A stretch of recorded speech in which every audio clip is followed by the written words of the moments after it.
Hi guys, I'm Cody Jay and welcome back to my YouTube channel. Now as you can see, I have this flawless beat on this morning. I just got done filming a video where Dustin Daly of the Drama Channel world chose my almost full face of makeup. So that video should already be uploaded by the time you see this video. So if you have not checked it out, please go do. And if you have, I hope you enjoyed it. So today's video is going to be all about me debunking some of the top 10 makeup beauty myths. So some of these might apply to you. You might have been telling people some of these non-truths by accident. So today's video is going to be all about me debunking the top 10 makeup myths that some of y'all probably either believe yourself or have told other people, but I'm going to be debunking them all for you based on either personal experience or the information that I found on Google, because everything on Google is true.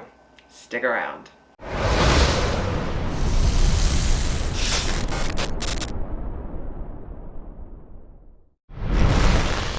Okay, so why I think this video is so important to make is because I often see a lot of people spreading things around social media that I know for a fact is not true, but people portray it as being true because they believe it's true, and I don't think that's a good thing. Well, it's literally not a good thing, but a lot of stuff is just things that are like old wives' tales where you just hear it all the time. Just like when people say, oh, if you cut your hair, it's gonna go back, faster or longer, or like, if you shave, it grows back thicker. Like, that literally is not true. Not only did I go to cosmetology school and I'm a licensed cosmetologist, I'm also a certified makeup artist. I do my research, I know what I'm talking about, and I wouldn't tell someone something if I believed it to be not true, and I wouldn't tell someone something if I didn't do some research first. So I found 10 things that people often say about makeup or your skin that they believe is true, that I know for a fact is not true. So I did some pretty significant research, and I'm going to give you guys both my personal and professional opinions and facts, but also what board-certified doctors and dermatologists say. So we are going to be debunking some myths. So the first myth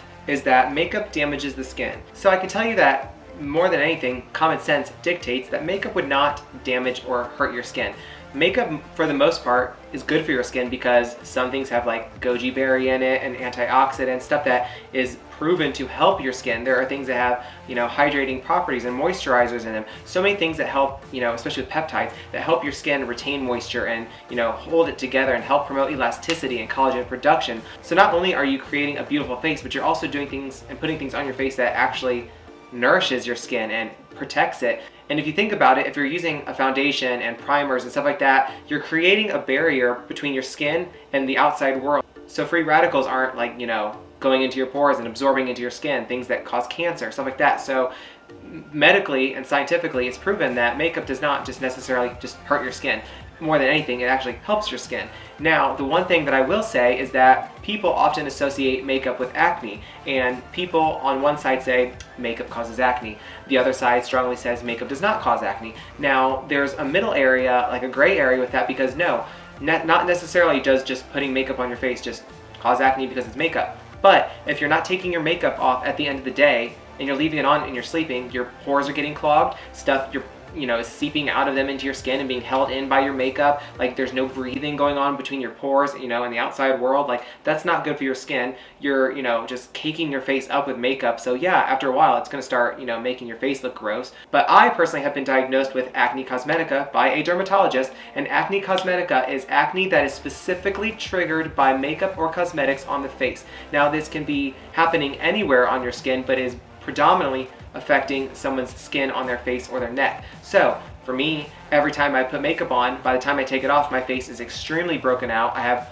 a lot of red spots. I have like little pustules, like little baby zits pretty much. And then the next day my face will look like a mess. So for me, that's a huge issue. And it's unfortunate because I love makeup, but doing makeup does make me personally break out. But no, that's not for everybody. Acne cosmetica is acne that would not normally be there until you put makeup or cosmetics on your face. So most people just say, oh, makeup gives me acne. That's not the case. Not taking your makeup off, having a bad skincare or makeup routine, that kind of stuff can, obviously cause acne and cause oil buildup and stuff like that if you're not doing what you're supposed to do. But just throwing on a face of makeup appropriately, that should not cause an issue and will not just damage your face. More than anything, it helps your face. The next myth is expensive makeup is better. I understand where people say and why they would believe that more expensive makeup is better because you're like, oh, well, there's better ingredients, blah, blah. No, that's not true. It can be true to some extent. I know certain things have better like pearl in it for eyeshadow, like shimmer and eyeshadows. There are better just ingredients, yes, that can go into products that can drive the price up, but a lot of times you're paying for the name, you're paying for the brand, like you're paying for the packaging a lot of times. You know, there are so many products that are dupes of other products for a reason. They're identical in formulation, they're identical in everything that they do, it's just you're not paying for a specific name. You know, there's so many things like that. You also have to take into consideration if there's a high demand for a product, then generally those brands are going to have that product be more expensive because they know everyone wants it and they can really make bank off it. If they know there's not going to be a huge demand for this product, it's just going to be kind of lackluster as far as sales, there's no reason to really drive up the price because you know not everyone's fighting over it, so people aren't going to go out of their way to like spend a lot of money on something if nobody really cares. Also, if you think about something like Kroger, for example, which is a store, if you don't have it where you live, it's a grocery store, they have ice cream, and there is the Kroger brand ice cream, and then there's like the deluxe something else ice cream, I think it's Breyers, something else, but they are made at the exact same factory with 100% the exact same ingredients. They are identical products in every single way except for the packaging. The Kroger brand costs, you know, $3 or whatever, and the other one costs $6. This one is called frozen dairy product, and the other one's called, you know, ice cream. It's all about packaging and marketing. That's what it comes down to most of the time. Yeah, so at the end of the day, it really does come down to marketing the majority of the time. But yes, there are some reasons why more expensive makeup could be better, but there are just as many, if not more, much more budget-friendly products that are amazing products. So you really do need to look at what you're buying and kind of understand ingredients. And another example was I had to buy these special eye drops one time. The name brand were $14 for this little tiny bottle. The off-brand was $6 for this little bottle. When I looked at the ingredients, not only were the ingredients identical as far as what was in the products, but the cheaper one actually had more of the active ingredient than the more expensive one. So it's like you really just need to pay attention. The next myth is you don't have to clean your brushes if you're the only one using them. So that would not be true, because just because you're the only person using them does not mean that there's not bacteria on your brushes. Yes, you should have a very clean face when you go to do your makeup, but you're still excreting oils, there's still bacteria, you're touching things with your hands, your counter, your table, you know, wherever you have your makeup brushes in, the products that you're dipping it into. Bacteria is so easy to transfer, obviously, so you're just putting that on your face and then taking it off, and putting it on your face and taking it off. So like, you don't have to be doing someone else's makeup. It's not about transferring their bacteria to yourself. Putting any type of bacteria, bad bacteria, on your face is not good, even if it's your own.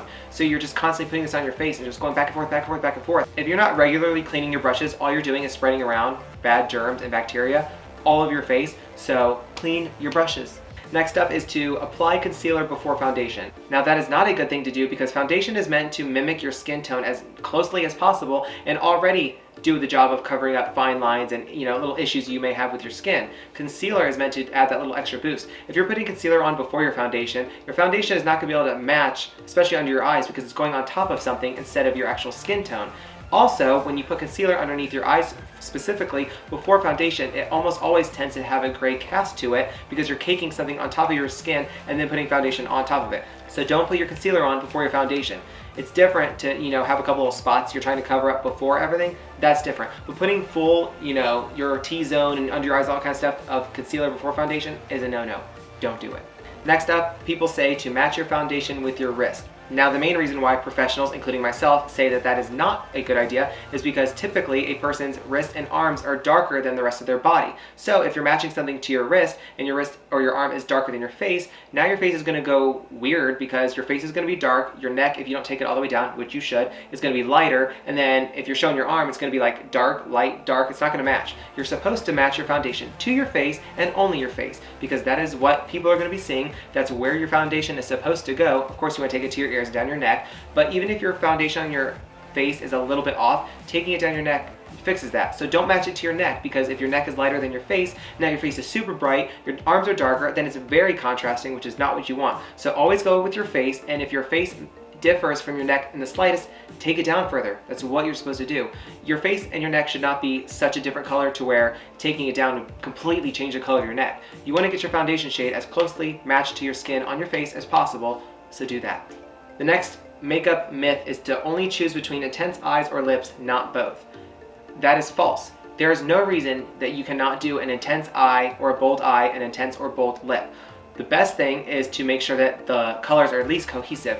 You don't want some vibrant, crazy red on your eyes like me, and some crazy neon blue on your lips. Like, yeah, they're both intense and vibrant, but they don't go together, so it looks bad regardless. It doesn't look bad because they're both vibrant. It looks bad because they don't match. They're not cohesive in any way. If you have a super bold, bright pink eye and a bright pink lip, it's cohesive. It matches. It'll look good.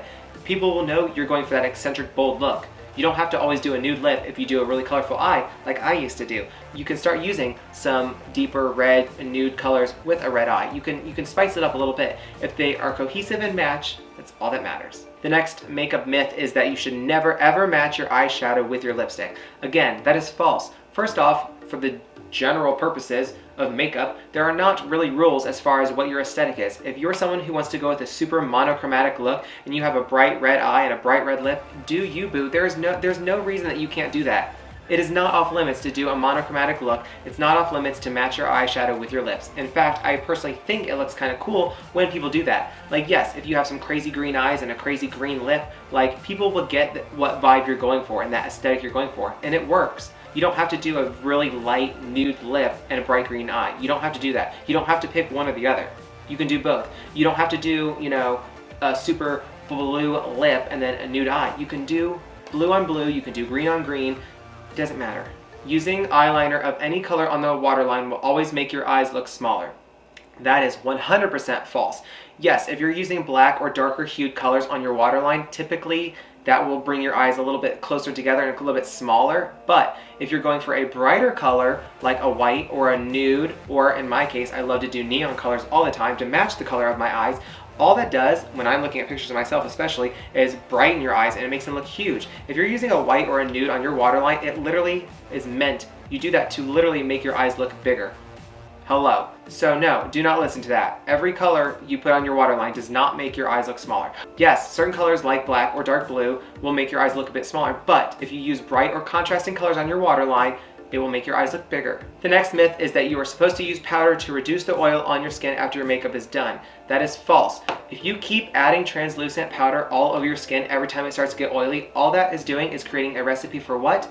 Cakey foundation, which is what then people are going to complain about. Then they're going to give that foundation or that brand a bad review or a bad reputation, when in reality, it was not the product, it was user error. If you are somebody who gets oily, such as myself, you can carry around your little beauty sponge, and when you see that you start to get oily, you can just simply press that oil right back into your skin. All it does is it makes your foundation and it makes your face look a little bit dewy, which most people want. Or you can start off using a heavy-duty mattifying primer or a mattifying setting spray, and that will also help keep your oil issue under control. Do not keep putting translucent powder all over your face. It will look gross. The next makeup myth is that you can use a moisturizer as a primer. That is not true in the sense of replacing a primer with a moisturizer. A moisturizer and a primer have two completely different formulations and they do completely different things. Yes, a moisturizer is meant to hydrate and moisturize your skin, and yes, it can make your foundation look better because your skin is hydrated and supple. But a primer is meant to not only keep your foundation longer lasting, but is also meant to create a barrier between your skin and your makeup and like the outside world. So if you're using a moisturizer, you're not creating a barrier between your makeup and your skin. If you are using a primer, you are then creating that barrier between your skin and your makeup. So start off with a moisturizer to get that supple skin and that hydration in your skin, and then put your primer on, and then put your foundation on. All that's going to do is create supple skin. It's going to be hydrated. It's going to make that foundation look better. If it's a foundation that's more on the dry end, or it's higher coverage and that tends to get a little bit dry, having the moisturizer before you use a primer, especially a hydrating primer, will make your foundation look flawless. So if you're going to use a moisturizer, still use your primer. If you're using a primer, don't skip out on the moisturizer. So that is 10 of the top makeup myths debunked and the reasons why. This information, again, that has been presented to you has been from professionals on the internet, from board certified doctors, dermatologists, and cosmeticians, people such as myself, who is a cosmetologist and a licensed makeup artist, people who have experience such as myself. Now, don't get me wrong, everyone has their own tips, tricks, techniques, preferences, but just because you have a preference doesn't necessarily mean that it's technically correct. Yes, you have the freedom to do whatever you want, but when it comes down to certain things and the science of certain things, there is an actual right or wrong. As far as technique with, like I said, with the translucent powder, you know, sopping up oil, like, yes, you have the right to do that if that's what you like and that's what you think is best. But at the end of the day, there is a cause and effect for things, and if you have really oily skin and you keep pounding on the translucent powder, you're gonna get cakey. Again, the color on the waterline, yes, If you put a dark color such as a black or blue on your waterline, it is meant to make your eyes smaller. It gives you that smoldering look, and it is meant to make things smaller. That is literally why we contour our faces with darker shades, because it gets a shadow and it gives us that smaller look. When we highlight our face, we are doing that to what? Make things brighter and bring more attention to them.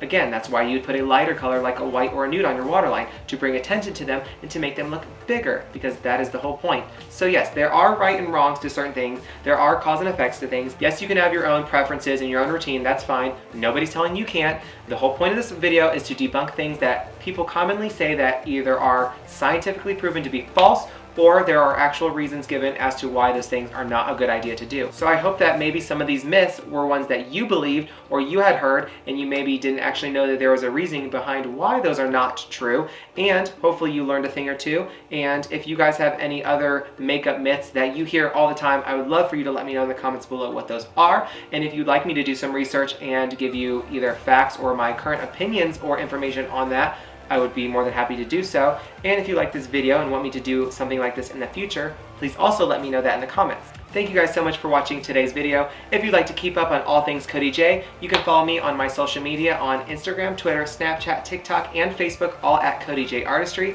And of course, if you enjoyed today's video, please make sure you give it a big thumbs up down below. Click that big red subscribe button so you can join my YouTube family. Turn on my YouTube video post notifications by clicking that bell icon and turning it to all. And I will see you guys in the next one.